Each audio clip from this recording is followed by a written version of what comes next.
प्रबंध काव्य के प्रकार। 2, रस को कहा गया है काव्य की आत्मा। रस के अंग होते हैं 4। रस के अंग होते हैं 4।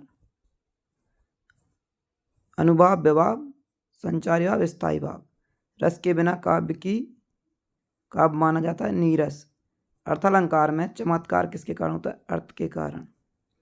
जिस व्यक्ति या वस्तु को समानता बताई जाए उसे कहते हैं उपमान। वे शब्दांश जो शब्द बनाते समय आरंभ में लगते हैं कहलाते हैं उपसर्ग। गद्य में व्याकरण का प्रयोग आसानी से ग्रहण किया जा सकता है। पात्रों के संवाद से प्रस्तुत रचना क्या है? नाटक। एकांकी में अंक होता है 1। एकांकी में अंक होता है 1। उपास शब्द में उपसर्ग है उप। अध्यादेश में उपसर्ग है अधि। पंडिताइन में प्रत्यय है आइन। जो अधिक बोलता उसे क्या कहते हैं? वाचाल।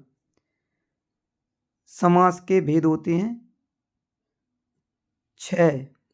जिस समास में पहला पद प्रधान हो उसे कहते हैं अव्ययभाव समास। समास में पूर्व पद संख्यावाची विशेषण है द्विगु समास में। पूर्व पद मतलब पहला पद। रसोई घर में समास का उदाहरण है तत्पुरुष समास। 2 वर्णों के मेल से विकार को क्या कहते हैं? संधि। 2 वर्णों के मेल, वर्ण मीन्स अक्षर। द्विगु समास का उदाहरण है पंचवटी, क्योंकि इसमें संख्यात्मक आता है ना, तो ये पंच लिखा है तो 5। वाक्यों का वर्गीकरण दृष्टियों से किया जाता है 2। शब्दों का ऐसा समूह जिसका कुछ अर्थ हो वाक्य कहलाते हैं। अनंत का विलोम शब्द है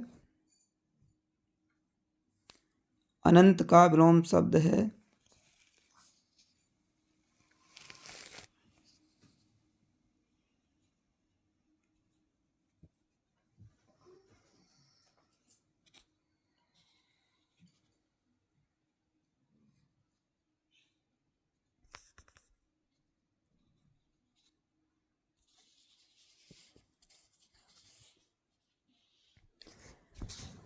विलोम शब्द होगा संक्षिप्त।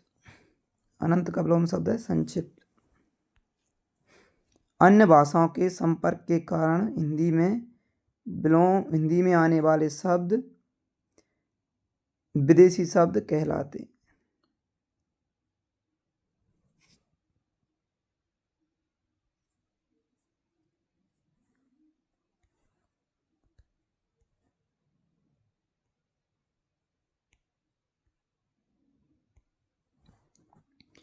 चौहराज। चौहराज में 4 आ रहा है ना, चौहराज। इसमें होगा द्विगु, क्योंकि इसमें पहला पद संख्यावाचक होता है। वह हथियार जो फेंक कर चला जाए उसे क्या कहते हैं? अस्त्र।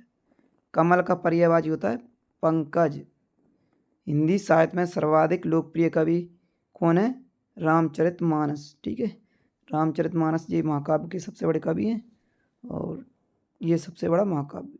किसी भी बात पर अतिरिक्त बल देने के लिए जिन शब्दों का प्रयोग किया जाता है वे शब्द कहलाते हैं निपात। निपात। श्याम भी जाएगा मैं भी क्या, तो इसमें क्या आएगा? ये भी है ना, ये निपात है। क्या है ये? निपात। प्रबल शब्द में उपसर्ग मूल शब्द अलग कीजिए, तो प्रा प्लस बल। प्रा प्लस बल। शब्दों के सार्थक समूह को क्या कहते हैं? वाक्य। बचिया के ताऊ मुहावरे का अर्थ है मूर्ख व्यक्ति। काव्य की शोभा बढ़ाने वाले तत्वों को क्या कहते हैं? अलंकार। पीपर पात सरिस मन डोला में अलंकार है उपमा। चारू चंद की चंचल किरणें में कौन सा लगे, तो इसमें आएगा अनुप्रास अलंकार। कौन सा अलंकार है, अनुप्रास, क्योंकि ये चा का उच्चारण बार बार हुआ है ना, इसलिए इसमें कौन सा अलंकार है, अनुप्रास अलंकार।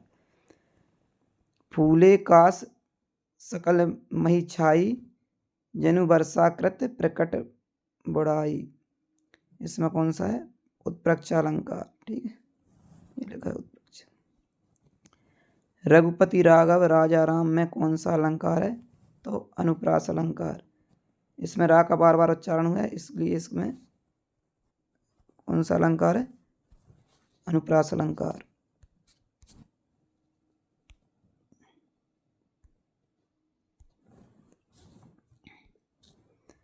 काव्य के भेद माने जाते हैं, काव्य के भेद माने जाते हैं दो। कितने भेद माने जाते हैं काव्य के, दो भेद।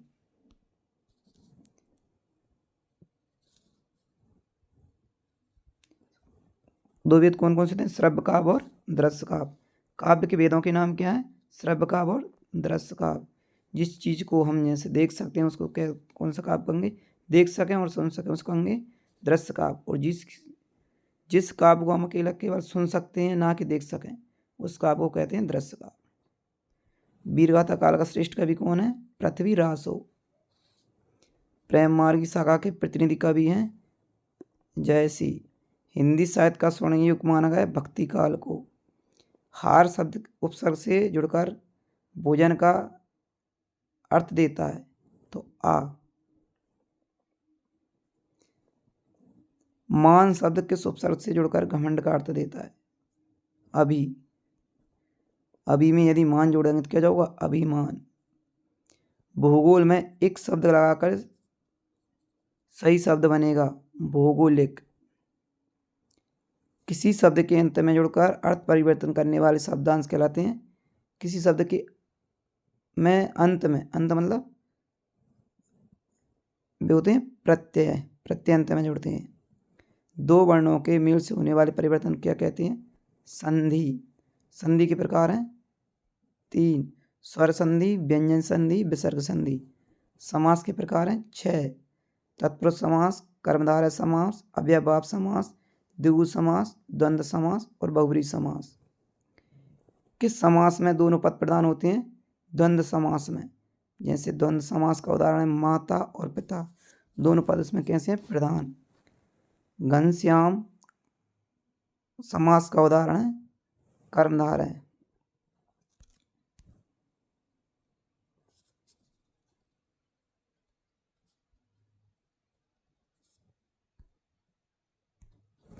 गद्य हमारी है स्वाभाविक, गद्य हमारी स्वाभाविक क्या है, अभिव्यक्ति।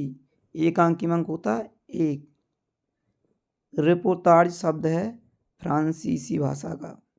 नई कविता की प्रमुख प्रवृत्ति है उपर्युक्त सभी बिंब प्रयोगों से नवीनता, व्यंग प्रधान रचना, उपरोक्त सभी। कृष्ण भक्ति शाखा में आधार माना गया है कृष्ण को। छायावादी काव्य की विशेषता है अलौकिक सत्ता के प्रति प्रेम। छायावाद के प्रमुख कवि कितने हैं, चार। शैली की दृष्टि से काव्य के भेद हैं तीन।